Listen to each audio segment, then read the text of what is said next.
Welcome everyone to another CO2 Monday with Trevor. I'm your host, Trevor Matthews. And today I have a special guest all the way from New Zealand. It's real early in the morning there. And so I'm super happy that I had the opportunity to get Matthew out to this event because what I really liked, we had a conversation about a month, maybe 2 months ago, about his journey. And just like a lot of you on here, you are technicians, you were apprentices, you may be an apprentice. He started from the very bottom as an apprentice, just like me, and worked his way up to a massive company, owned many companies, and a lot of firsts. I see it here, like going from apprentice to account manager, starting your own business, first CO2 R290 system in New Zealand, first subcritical supermarket system, first transcritical system. This is super awesome. Matthew, welcome to CO2 Mondays with Trevor. How you doing? Hi, Trevor. Thank you. I'm doing great, thanks. And thanks very much for having me on the podcast. I really appreciate it. I'm so excited about this conversation because from our previous conversation, like just when you told me you were an apprentice in the field, we clicked right away because I really like talking with people who did that journey because I'm still on that journey, just like you, and you're still on your journey. But you've seen what it's like out in the field and worked your way through. Why don't you give the audience a little bit about your background and tell them a bit about your journey? Yeah, sure. Thanks. Yeah, well, you're right. It was certainly from the ground up was is one way of putting it. I left school quite young. I would have been 15, and really it was clear to me and probably to most of my teachers that school and I were not going to work well together into the future. So there was only one class at school that I used to enjoy, and it was a class called Motors and Mechanics. So it was all about stripping car engines and rebuilding gearboxes and things like that. And that was something that I got a lot of joy out of. So it became clear pretty quickly that I needed to do something in that sort of mechanical field. So it would just so happen that my father was a refrigeration engineer and was working for a New Zealand refrigeration company at the time, and introduced me into that business. And I started on the shop floor. I spent nine months pushing a broom around, and I must have had about if there was 16 tradesmen in the building at the time, I must have been told 16 different ways on how to operate a broom. So Yes, I know all about it. I've been there. I know all about it. So any apprentice that is listening on here, there's things that you have to do to get into trade, just like Matthew did, just like I did, and you just got to get over those little hills, and then the sky's the limit. yeah, that's very much right. You've got to, for whatever reason, it's a bit like, I can only assume it's a bit like being in the military. There's a step you have to master a step before you can get to the next level, and the operating a broom is that first step. But yeah, it was a bit of a baptism of fire. My apprenticeship, the company I worked for was a very well known and well established New Zealand business that was going through some pretty significant growth, and we were under, as apprentices, we were under a lot of pressure very quickly to become useful. So within a couple of years, I was a service technician on call in a van, driving around servicing refrigeration equipment. And the company did a huge variety of work. I mean, we were doing cafes and bars and restaurants, supermarkets, abattoirs, Wow. food production facilities. So it was a huge variation of work, and that was one of the things I think that has always kept refrigeration as a trade really relevant to me, because it's got so much opportunity for variety and constant learning. So yeah. Yeah, and that's what I really enjoy about being in the field. I learned so much on so many different things, and now it just evolved right into my love of CO2. But I loved, I didn't mind learning about how to work on a coffee machine or on a pop machine or on a commercial refrigeration or an HVAC because there was variety. It wasn't just the same thing day in, day out with commercial refrigeration. And if you get an opportunity to work at a company like Matthew, where you work on a lot of different things, I say jump on it. That's a good opportunity to learn because it puts you in the opportunity to learn that something new, but continue to be curious. So, what was next? So you did that. Yeah, so the variety of work was just immense, like I was saying before, and I do recall one of the things that actually really helped me establish those basic principles of refrigeration was, it would have been at the beginning of my second year, and one of the salespeople in the business had secured a contract for a company that was importing water coolers. So water coolers in the sense of how we see them on TV from American shows, where the water container sort of goes upside down in this machine and there's a little valve. That just didn't exist here in New Zealand, and they arrived here and by storm, and people were renting them out in businesses all over the place. And the company I worked for got a contract to service these water coolers. So a pallet arrived one day with about 30 water coolers shrink wrapped, and they'd all had various faults. And I spent a month fixing water coolers, which really did, that was the start of my journey on basic domestic refrigeration, and then sort of went from there. So after I came out of my time, I qualified as a fully qualified technician, and shortly after that got on a plane and went to England and worked in England for it was about three and a half years, and I worked for a large refrigeration business in England called NRC, so it doesn't exist anymore, Northampton Refrigeration Company. And that was a huge step forward in I guess in not only in the refrigeration industry, but also in the access to newer technology. So here in New Zealand, everything was still mostly single condensing units or basic racks. R22, there was still a lot of CFCs around when I left. By the time I arrived in England, it was large screw compressor racks on extremely large supermarket footprints, a lot of R22. And in actual fact, towards the end of my time in England, I was involved in the first ever 404A installation for a Tesco supermarket. And my job was to commission it. So it was a huge sort of change from the HCFC days of massive open front freezer cabinets with big screw compressor racks with over a ton of R22 in the rack. And then we transitioned into those glass door freezers and much smaller refrigerant charge systems on 404A, and back to reciprocating compressors. And yeah, that was quite an interesting journey. I can just imagine the learning curve there, going from R22, because I've worked on some of those too in a supermarket application, a screw system, and then but that came second to me. But you going from the screw down to semi-hermetic compressor, smaller system, I can't imagine. And then being the first to being installed, like just understanding POE, how the system works itself, the difference, the uniqueness, even the components themselves, probably, just learning. Some of them may have worked, may have not. It's kind of like CO2 now. It's trial and error on some of the equipment. We're in a position now, though, that CO2 has a lot of very reliable component manufacturers. Yeah. Yeah, I mean, it's a good point you raised too.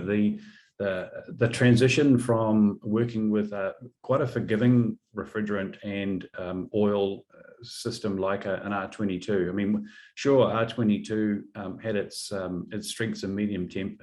Low temp, we had some incredibly complicated supermarket systems here in New Zealand on, we had externally compound racks, we had liquid injection, we had all kinds of things going on to try and make R22 as efficient and as friendly as possible on low temperature, and which, when I think about that was quite complicated. Moving to 404A, where we were able to, the low temperature equipment was much less complicated, which was good. But you're right, we had real challenges around understanding how unforgiving POE oil is by comparison to, an alkyl benzene or a mineral oil that we could use on R22. Yeah, no, and I totally understand it, because even now, I've worked many years with 22. There's not many low temp R22 racks I've seen with not a brown or a black sight glass because they just run Yeah. so hot, you know. And that's cool that you had that opportunity to learn from day one. Now we're 20 some 30 years into that. Now it's gone, which is great. And, you know, it's still here for service and stuff, but now we're moving on to bigger and better things. So what was next? So you were in England, you were doing this, doing some first again, learning. What was your next step? Yeah, so after about 3.5 years, I came back to New Zealand and rejoined the company that I did my apprenticeship with. And by that stage, I'd been a service supervisor in England, and I enjoyed that very much.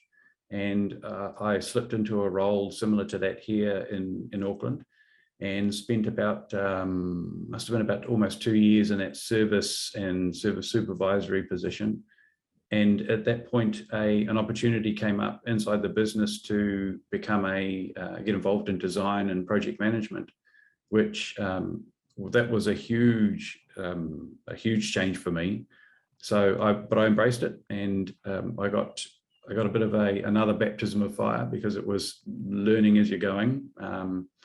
Yeah, I was fortunate enough to always have great mentors around me and people that were knowledgeable and who could teach you through their own experiences, which I think was really important. So yeah, quickly got involved in project management and design and pricing, and then must have run quite a few supermarket installations as a project manager. And most of those were there's 2 chains here in New Zealand, 2 supermarket chains, and I then sort of took a role on as being like a key account manager for one of those supermarket chains, and that became a national role, and looking after their 150 odd supermarkets with capital expenditure approvals and system upgrades and control system implementation and that kind of thing. So even back in the late 90s, we had a control system over here that was called Alltech, and I think it might have come from the States, but it was a bit like being in today's age and trying to play a Commodore 64 computer game or something like that.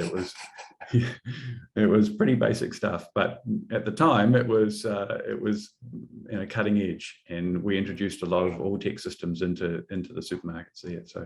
So yeah, I did a number of years in that space, and then the company I worked for got purchased by a large global corporate, and when they took over, they said, "Don't worry, nothing will change." And shortly after, things started changing. So we decided at that point, there was a number of us that weren't happy.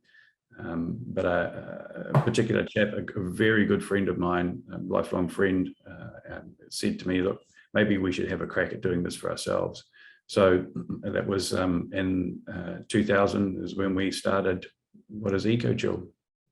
Wow, that's so impressive. So all of you that are on here, already his journey is, you can do it. But as you hear, he was outside his comfort zone many, many times, you know, and that's how you grow. And I love hearing that. I love hearing these stories because it is hard to, you know, crack that shell. But when you do, and you can get outside there, growth is inevitable, you can see. So if you want to be a service manager, if you want to be a project manager, you can do just like Matthew. Anyone can do it. It just takes some hard work. So you started Ecochill. So at that time, was it called Ecochill? No, we. This is an interesting thing. So we discussed it a lot of what should we call ourselves, and we actually started out called Technicool, and we were a small contracting business. So for the first sort of 9 months or so of our life, we were contracting to larger companies doing installation work. So there was just the 2 of us, and we did a lot of pipework installation and supermarket install work alongside other companies. And it was at about 9 months in where we decided it was time to see if we could grow into doing a bit of service work. So we started approaching some customers, and I remember we secured our first service customer with a contract, and it was a Friday morning when they signed the contract, and it was a supermarket. And we'd known this supermarket operator for a while. And we decided to go and have a beer on the Friday night to celebrate our first service customer. And we were meant to take over the site on the following Monday morning. We would have been, I don't know, let's say 3 beers into our celebration, and my mobile phone rang, and it was the customer, and they said, look, we've got a breakdown. It was about, I don't know, 11 o'clock at night, something like that. And I said, oh, okay, well, we'll come out on Monday. And the customer said, no, look, I decided might as well just get going now. So can I get you guys to come out straight away, please? So unfortunately, I thought I'd better do the responsible thing. So we were having a beer in town, and the customer supermarket was quite a way out of town. So I had to get a taxi from the pub to my home to get my tool bag, to then taxi to the site, to hit an oil failure reset switch, and then taxi home. And I said to the customer afterwards, well, that job, the bill to the customer was back then was about $120. I think my taxi ride in total was more like $200. So we'd joke that it was the most expensive service job I ever did. That is super cool. But you got it done. You helped the customers, and you did it. You did what you had to do, and that's really what you got to do as a technician out there, is really service those customers. So that's a great story. Yeah. So what was next? So you got this going. You got your first contract, which really helped out, and where did it lead you then? Yeah, so we did grow pretty quickly from there. By 2006, we had also picked up the agency for Arneg as a supermarket cabinet here in New Zealand. So by then we decided we had technical running, and we had Arneg New Zealand going, and we decided by around 2006 it was better to merge the two brands into one and offer that sort of one-stop shop to our retail supermarket customers. So the whole business became Arneg New Zealand, and we continued to grow into the supermarket space. So we went from being a contractor who was just installing the pipework to becoming a supplier and installer of our own systems, and that we continued to grow into that space. So just working in Auckland, and then working in the upper North Island, and then growing into the whole North Island, and then in around about 2013. We opened up our first branch in the South Island, so at Christchurch, and we sort of continued to grow from there. So supplying and installing supermarket equipment there, and yeah. How was that transition going from a contractor into, a manufacturer rep contractor, full deal? Like that had to be like a big move for you at that point. Yeah, you're right. It was a big move, and it continues to be challenging. There's no doubt. I mean, it's fair to say New Zealand is at the bottom of the planet when it comes to logistics and supply. So importing things into New Zealand has always been something that's not easy. And in the last 3 years, it's become incredibly difficult. We've got times to get things here have doubled, and costs to get things here have more than tripled in some cases. But the reality is, I think with good planning and with lots of communication with customers, then you can work through these challenges. I think for us though, that transition from contractor to designer, supplier, installer, maintainer, I mean, that's been a journey that not only we've been on, but a lot of our customers have been on with us. So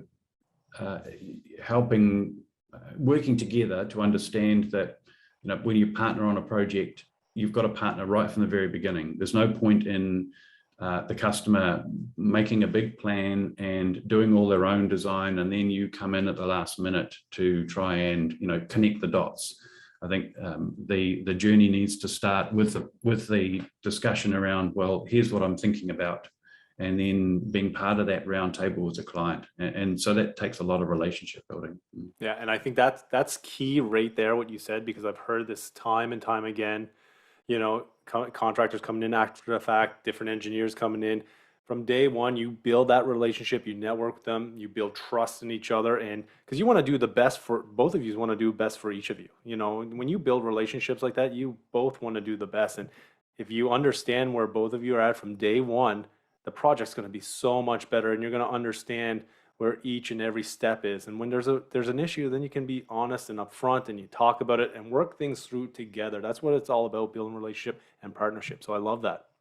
Yeah, yeah, Trevor. We had this. A great example of this is there's the two supermarket chains here in New Zealand, and there was briefly there was a third one that came into existence, and the person behind the services side of that business, this chap by the name of Wayne Ingot, was absolutely visionary man. We worked with him on all 3 supermarket installations, and the first one was here in Auckland, just down the road. And it was in 2009, and it was the first the first CO2 all natural refrigeration system in a supermarket. So we had subcritical CO2 with a propane hydrocarbon chiller. So we were R1270 condensing CO2, pumped liquid around the medium temp, and DX low temp CO2. And in 2009, that was for New Zealand, that was earth-shattering. Many companies were still doing, 404A DX. There was no consideration for anything other than that on the horizon. I think globally, that's one of the maybe not one of the first, but I did not hear of like a full natural refrigerant in a supermarket application with that. Like I know of one in California, I think 2017, they did one with R290 on the roof and CO2 Transcritical, but there's not many systems I've even heard of that. And that was back in 2009, well over 10 years ago. I know in the industrial space, maybe a little bit more, but in that commercial space, there's not many people that I've even heard of that. So that's amazing. How was that experience, full natural? Like there must have been so many different things. The regulations, there probably wasn't even regulations at the time with that, you know what I mean? That alone. And then components for propane, there probably were some from the industrial side, I'm assuming, that you guys pulled down to use, but how did you guys make that even happen? Yeah, when I look back on it, it was certainly a challenge. The willingness of the customer, though, as I said before, Wayne was visionary in that sense, and his desire to make it happen was inspiring to everybody. So that helped us get a long way, and I think that if he was still in this space now, then the industry would have been a lot further ahead for sure. But yeah, there were challenges getting, like you say, getting access to things, and there also at the time, I think that even within our industry, there was still a lot of negativity around the use of naturals. Why do we need them? So yeah, we faced a lot of adversity, but in general, I think it was just something that it certainly helped us set the tone for what is now Ecochill. So we were still ANEG New Zealand back then, and in 2009, having that experience already had planted the seeds for how the direction our business was going to take, how that needed to go. Yeah, and I really like that because once again, I'm sure you were definitely outside your comfort zone when this stuff was happening. Not understanding, like, there's not even any rules, like I said earlier, rules and regulations at that point, and I don't even know, it's still gray in a lot of the world for that large of a system. Industrial, you'll see R290 propane, but in commercial, there's limitations here in North America. But taking that and having a vision, working with someone like that, and then continue on with it, because you guys didn't stop. That was back in 2009. You continued on. So what was next? So you got that project done there. I'm sure there was a lot of learning curves there, opportunities to learn more, probably trial and error and a lot of stuff. Yeah. And then you kept working on with the naturals, it sounds like. Yes, yep, that's right. It really did help us forge a path. So by 2011, we were really clear that the business needed to set itself apart from the rest of the industry. So the journey began with the rebranding to Ecochill, And we made some pretty big internal commitments to not only developing our products, but also developing our people. So, and we've always been very committed to growth of our people internally. So internal promotions and yeah, lots of training and upskilling wherever we can. And then I think that's really important, because a huge amount of success comes directly back to the capability and the competency of your people in the business, because no one person is capable of taking a business and making it a success. It's got to be a team effort, and you don't always get it right, but everybody's committed, and everybody plays a part in success. So yeah, in 2011, we rebranded as Ecochill, and we made some real commitments internally around being all natural one of our goals was all natural by 2020, because it's not just about what we do, it's about having customers on that same journey. And it's a proud thing to be able to say we achieved that. So every installation we do is using natural refrigerants. Our existing customer base now, we're helping transition away from synthetics. So if they've been a customer, we've got customers who go back to day one, 22 years ago now, who are transitioning out of synthetics and into naturals, whether it be CO2 or hydrocarbons or ammonia, and that's being done with our support and our guidance. And yeah, so it's been an ongoing challenge, but one that's fruitful and yeah, motivating for everybody. But that space at 2011 onwards, there was some real interesting things that we did, which sometimes being at the leading edge, it doesn't mean it's going to earn you lots and lots of profit. I can tell you. So yeah, by 2013, we had introduced into New Zealand not only subcritical CO2 into 2 of the supermarket chains here, which hadn't previously been doing any naturals, but by 2013, we introduced the first transcritical CO2 or high pressure CO2 system into a supermarket. And yeah, that was, again, that was a challenge, understanding in those times, though that CO2 equator that now doesn't really exist anymore, but we were on the edge of that CO2 equator back in 2013.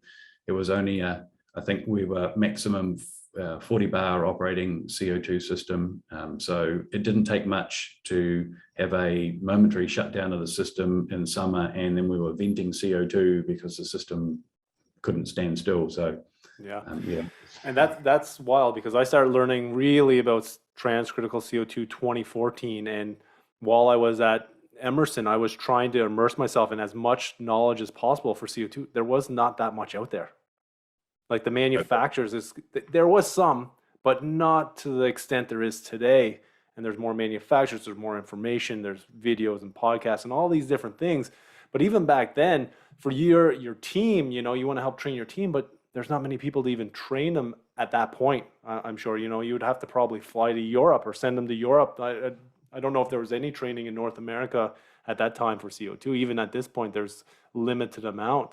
So it's kind of amazing those hurdles that you would have had to go through, and the belief you had in natural refrigerants, right? Because most people would have and most people did just say, no, that's not going to happen. We're going to just stick with our synthetics and we're going to go with that. Where you continued on through the trials that you probably went through, equipment not even being there yet or designed or developed, and just trying to, I guess, work with those manufacturers. How was that? How was that working with those manufacturers who want to help implement the CO2 with you? Yeah, we're really lucky. I mean, we are partnered with ARNEG. We've had a very long association with ARNEG Italy, and I have to say they have been incredibly supportive. We've got great access. For a little business in a little country, and being connected with ARNEG, I mean, we go straight to the top. If we've got a challenge or an issue, or if we need some support, we're talking with Pierluigi Schizzaro, who's the head of R&D. We can talk with the Mazzaro family, who are the founders of the business. They've got great technical capabilities inside the business as well. Excuse me. And I think also, though, that because they're such a big business and they supply and install CO2 equipment all around the world now, we can access into their network and, you know, call on their support. But back in the days, back in 2012 and 2013, you're right. Trailblazing meant that we had to work out most things ourselves. So again, I just lean back on the team, and I can't tell you enough how skilled and how committed and how competent the team are. So I love that. we have the head of our engineering team, Dan Poff. He joined the business in 2012, and yeah, he spearheaded the installation at Devonport, and you know, without his mentoring and his skill and capability, yeah, that was that he was instrumental in making that happen. So, like I say, you know, just you look for the best people to join the team and rely on them, and yeah, they come through.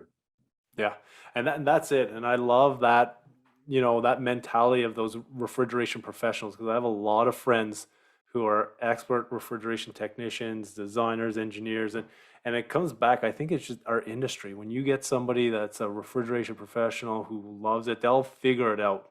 It doesn't matter if you don't have the right equipment or not. They'll spend the time to make shift it work until you get the parts, you know, and figure it out. But with transcritical CO2, that must have been a whole different ball game because, you know, it's just something that was so new. Understanding, you know, you probably didn't understand how critical that high pressure valve was, you know, at that point, you know, on those first few systems. And even now, it's something that I train all the time on to help recognize people. We do have tens and tens of thousands of systems around the world, but in New Zealand, how many do you know how many transcritical systems are installed in New Zealand? I'm going to take a guess and say that across the retail sector in New Zealand, there's probably something like about 50 to maybe 60 transcritical systems now, and we've probably been responsible for at least a third to maybe a half of those. It really does come down to the supermarket chains, though. They've been the ones who have had the financial capacity and capability and the commitment to making a change. And let's face it, when you measure a business at a corporate level, when you have to measure your business and CO2 emissions, and you've only really got two things two levers to pull to reduce your CO2 emissions. It's going to be your fleet's fuel consumption, or it's going to be your refrigeration, your gas emissions. So, you know, it makes sense to move away from HFCs very quickly. Yeah, and I'm seeing that here in Canada. It's going to happen with all the decarbonization and things like that. We're going to see an influx in supermarket commercial refrigeration, heat pumps go in that direction. I just see it with the taxes that are going to come and things like that. We'll see a lot of the big change here in Canada. I say in North America, we're already seeing it, but it's going to happen at a rapid pace that I don't think people understand at this point. No, and I think also, Trevor, that the real challenge is it seems like a no-brainer, right? But then there are instances where CO2 might not be. I mean, it's always going to be a fantastic refrigerant, but there are just applications where CO2 just might not be the right solution for that specific application. And that was one of the things that we were working on right from the beginning was, okay, well, there's a home for CO2 here, but if you're a big apple cool store or kiwi fruit cool store, CO2 is not the best solution for you for a number of reasons. And finding an alternative, that was where that work that we've been doing in the hydrocarbon space has become really beneficial to not only for us, but for our customers. So yeah, a lot of work in that hydrocarbon chiller space where we're using hydrocarbon as a primary refrigerant and then cooling a water glycol solution and pumping that around a cool store. So at one point in time, we were almost developing technologies in tandem. We're looking for efficiencies and improvements in CO2 for supermarkets and large processing facilities, and at the same time, we're fine-tuning technology and hydrocarbons and glycol and water pumping and looking for improvements in that space too, because I think the days of building a box and making it cold, they're long gone. With technology and the ability to fine-tune and turn cooling into a competitive advantage, that's something that's really important for our customers, especially, as I was saying before, we are at the bottom of the world. We've got the way for us to add value to our customers is to looking for better quality fruit or better quality product, and that can only really come from the right environment, the cooling and the conditions inside the cool store. That's what drives the product performance. That's super interesting that you've tandemly been doing multiple new technologies. Not only having one, transcritical CO2, but doing another natural refrigerant. Once again, may have been done globally, but probably not many people you had being able to advise you on it, because there's not that many applications. I don't think so. Maybe there were, but not for me knowing of many of those applications globally, right? So, and don't get me wrong, they were out there, but having those two different systems. Let's talk about those propane chillers that you have been developing. What made you go to that? Did you see a bigger inefficiency with the CO2 because of the transcritical side, where you got more efficient with the R290, I'm assuming it is, on the chillers? Or yeah, pretty much. So the need for low temperature cooling is not great when we're talking about storing apples or kiwi fruit. So yeah, it was all around efficiency and reduction in energy consumption, but also there are some things we can do when we're cooling with glycol inside the space that you can't do with a DX system. So controlling humidity, providing an environment for 35,000 kilos of kiwi fruit that where the customer says, I need it to be within 0.2 of a degree variation, and I want the humidity between 88 and 92% constantly. I mean, that's pretty fine line when it comes to control and conditions. Yeah, that's crazy. Yeah. And you can't just do that with a mechanical thermostat and a couple of pressure switches. So the use of electronics and the use of purpose-built, so we write our own software for the control systems, and we really do spend a lot of time understanding and improving on what we've done to date. So the jump from a synthetic refrigerant to a natural was obvious for us. The selection of hydrocarbons seemed like a natural seemed like an obvious choice because, as I said before, CO2, especially in some of those outlying areas. So we might do an installation and we're a good 2 hours away from one of the larger cities. So the skill level or the experience in CO2 just isn't there. And we're going to hand over a system to a friendly subcontractor in that area to maintain on our behalf. And so we decided that the best thing to do was to stick with something that behaved a little more like a traditional refrigerant. And that's something that's key to understand. I think it's changing a bit, but that's building a relationship with your customer right there, because you could have the best equipment, you can have all the top stuff, but if you have no one to service it, and I've heard this globally, I talk with different people from South America, here in North America, across the world, where yes, you can have a high-tech system here because you can send someone, they're an hour away maybe to get to that.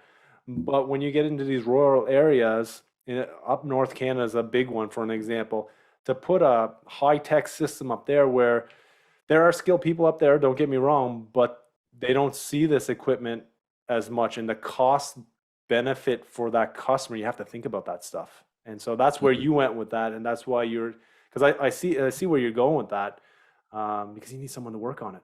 It's going to cost the customer more money at the end if it's broke every week. Absolutely. Yeah, that's right. Yeah. And I think at the same time, we've got our own people still to now have the technology we have is great. So we can, anybody can grab a smartphone, bring up an IP address, and we can see the control system on our phone, right? So our own team's ability to support our contractor who's working on our behalf is also much better now as well. So I think technology is the leaps that our industry has made, the leaps forward in that technology space is fantastic, both practically and, also I think theoretically, the controls are superb. I mean, we've been wed to the RDM brand of product now for about 13 years, and it would be hard to lever our people out of using that for something else because of the great experience and the I guess the flexibility that product has. Yeah, no, well, I have a couple of friends that came up from New Zealand and they work here now, and that's what they were used to, working on RDM, and they come up and look at the controls that are in North America and they're like, this is just not what RDM can do. And I don't know much about it. I'm starting to learn. I want to get some more connection with RDM because I hear it's an unbelievable controller, and it's good to have options. Aren't they from New Zealand, that brand RDM? No, they're originally Scottish, I Scottish, believe. okay. Scottish, yeah. But yeah, they certainly respond well to customer requests. So if we ever run into issues, performance issues or whatever, they're like Arnig, supportive, and they maintain good relationships. And that's who you want to work with. It doesn't really matter the manufacturer that it is, the name brand, it's the support you're going to get. And that's, and a lot of people, well, this is what I know and this is what I get. But at the end of the day, it's probably the support that you're getting it from. That's why you continue to go back to these manufacturers, which is smart, because good support goes a long way in our industry. Yeah, absolutely. Absolutely. Yeah. So there's so many huge things. There's so many more questions that I do have. So let's talk about your team now that you have, what projects you're working on for natural refrigerants. Are you continuing to grow? You're going to see bigger projects in New Zealand for the natural space. What is your next steps? What are some of the goals that you and Ecochill and your team are working towards? Yeah, that's a great question. I think there is, for us now, there's a real clear delineation when we talk about retail refrigeration. So retail refrigeration, supermarkets, it's pretty much entrenched. It's going to be CO2. So we're focusing on tweaks that can be made to improve performance of CO2 all the time.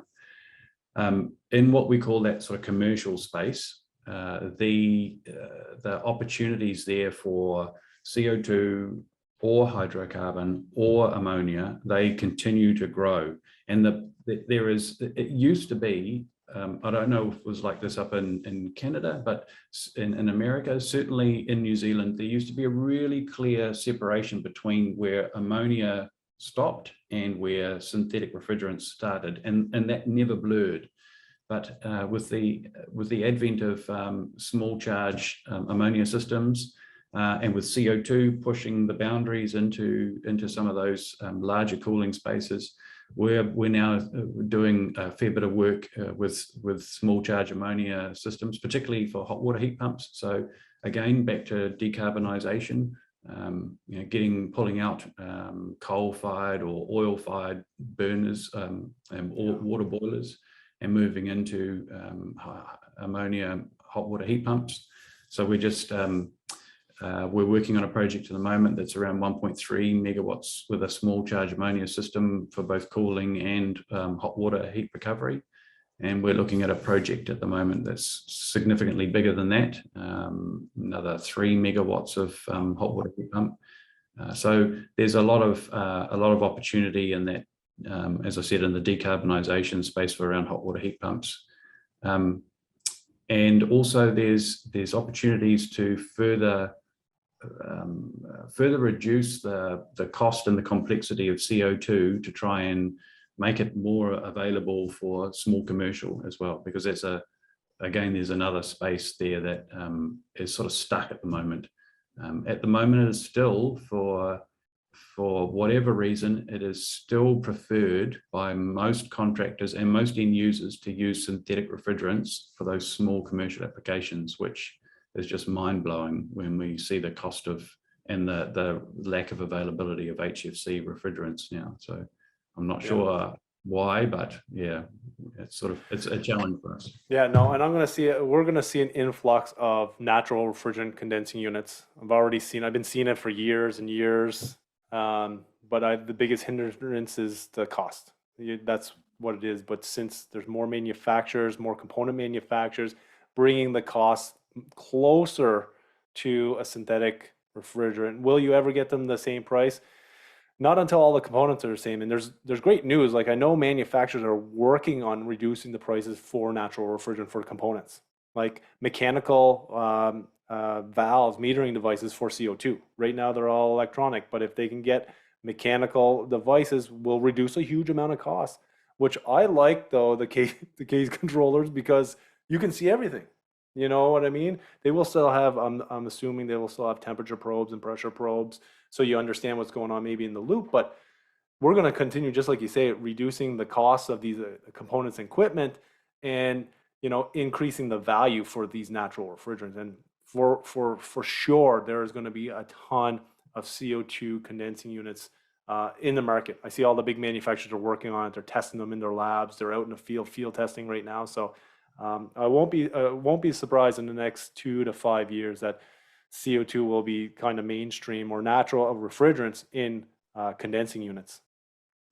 Yeah, I agree. And I think what that also does, though, Trevor, is it opens us up to opens our industry and the end user up to a lot of risk.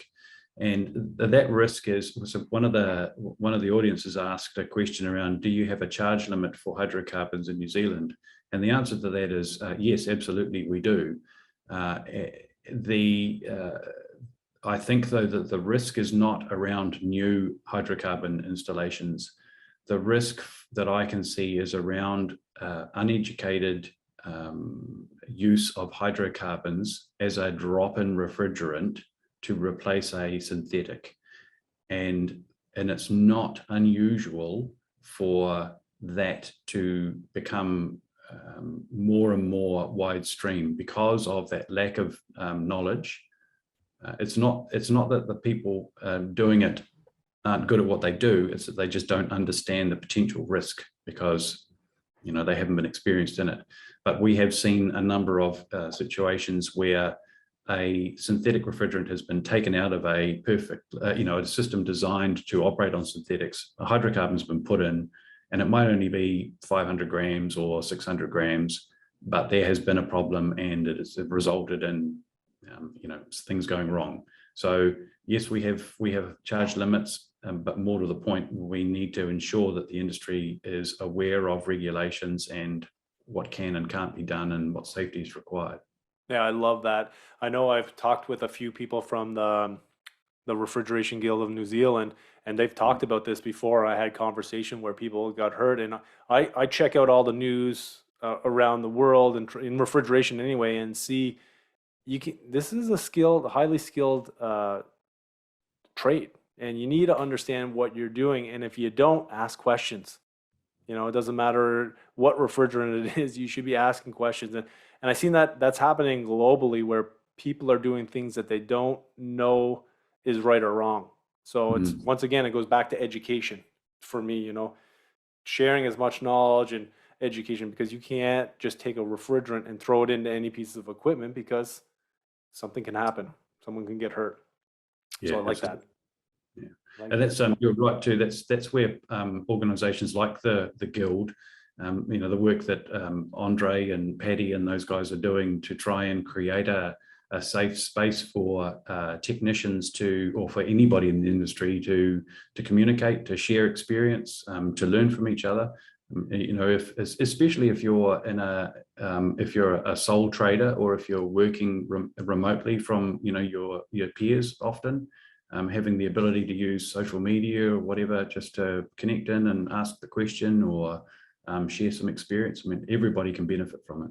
Yeah, 100%. Because it's not all the time that it's the technician's fault. Like maybe someone gave them bad information and they don't know. You know what I mean? It's you can't always blame the technician. I see a lot of people doing that, but if you don't know and you ask someone and they give you the wrong advice because they don't know, that's where, you know, issues can happen. So try to find people that are experts in the field. And what's good about today, you can go on social media, you can go on Google, you can go on these different manufacturer websites and find that information out. So take the time to do that, everyone. It's very important. Matthew, I want to thank you so much for taking the time to chat with us today about your experience, about CO2 and where it's heading for you guys. And I'm really excited about these new projects you're working on, because I know here in Canada, there's many people, even some people on the line that I got good relationship with. They're working on these more advanced technologies, these heat pump technology, decarbonization technologies to really help reduce our footprint here on the planet, because that's very important. And if we can start with refrigeration, we can make a change outside our industry and hopefully push it into other industries, because we are making a difference, because this is the best industry out there. Absolutely. Any final words, Matthew, that you want to leave us or the audience? Look, I certainly, thanks, Trevor. Thanks for the opportunity to catch up again today. It's always great talking to you, and I want to thank you for the effort that you're going to connect our industry globally, because I think that it's opportunities like this for us to talk and share knowledge and experience that make us make things better for us as an industry. So yeah, I want to commend you on your work, and I also just want to thank the audience for dropping in and listening. And if there's ever anybody that wants to reach out, feel free. I'm happy to share and help on whatever I can. Yeah, where's the best place people can find you, Matthew? Yeah, look, I've got a LinkedIn profile, or directly through our website, so ecochill.co.nz. So yeah, get in touch anytime. Well, I want to thank you so much for taking the time, Matthew. And I really appreciate this. I learned so much. I'm excited to meet up with you again and have another conversation on CO2 and natural refrigerants. If anybody has any questions, I love doing these live shows. There's quite a few on there. If you have any questions for Matthew, let's shoot them right now. We got one question here. Hi, Matthew. Back in the day, what was your motive on wanting to implement CO2 or natural refrigerants in our field? Yeah, that's a great question. Certainly, I go back to those inspirational people that I think were they were real leaders. And as I said before, there was one particular chap, Wayne Inga, who really started me on that journey to using natural refrigerants. And I think now, when I look back on it, it totally makes sense. Why would you use anything else other than a natural refrigerant? I mean, synthetics just, when you look at the trouble we go to make a synthetic work well, and yet we've got these natural compounds which outperform them in every aspect, really. The energy reduction capabilities of a natural, the environmental benefits of a natural, it just seems to be the right thing to do. So yeah, the choice was pretty easy for me once I understood what the advantages were. Yeah, I love that. And it's so true. If they pushed it back in the late 80s, trying to revive CO2 from 100 years earlier. But can you imagine if it was 100 years working on those refrigerants, just like ammonia, just continued on, we would be way further ahead than when we are now. But wherever we're at, we're continuing on. I love that. Another question here, and I'm not sure if we answered, are the small charge ammonia heat pump package equipment typically that you design, are they package equipment? Yeah, typically, yes. Yeah. And no, I guess you answered that. Is there a cutoff charge amount to those small charge ammonia systems? And I think you answered that one. Yeah, so we would consider a small charge ammonia system somewhere between 100 and 300 kilos of ammonia. By comparison, when you look at some of the over the back fence from where I'm sitting right now, is an ice cream factory, which up until recently held something like 40 tons of ammonia. Yeah, yeah. No, I got some friends on here that are in ammonia, and my friend Jim Dick, a great guy that I learned a lot of industrial. He was like 100 pounds, 1,000 pounds. Like, that's nothing. We got 10, 20, 50,000 pound systems out there. So it's so good. Matthew, I want to thank you so much for taking the time to hang out with us, and I'll see everyone at the next CO2 Monday. Thank you, everyone. Hey, I want to thank you for taking the time to watch this video. I hope you got something out of it, something that you can use in your daily life. If you like this video, hit the thumbs up button, hit the subscribe button, and click the bell button, because when you do click the bell button, it will notify you anytime new videos are released. Also, check out the Refrigeration Mentor webpage at refrigerationmentor.com, where I'll have all the different trainings, upcoming events, the different podcasts I've been on, as well as the Refrigeration Mentor podcast. If you want to check that out on Apple, Spotify, Google, any service provider of your choice. Super excited to see you at the next video. Now let's get a conversation going.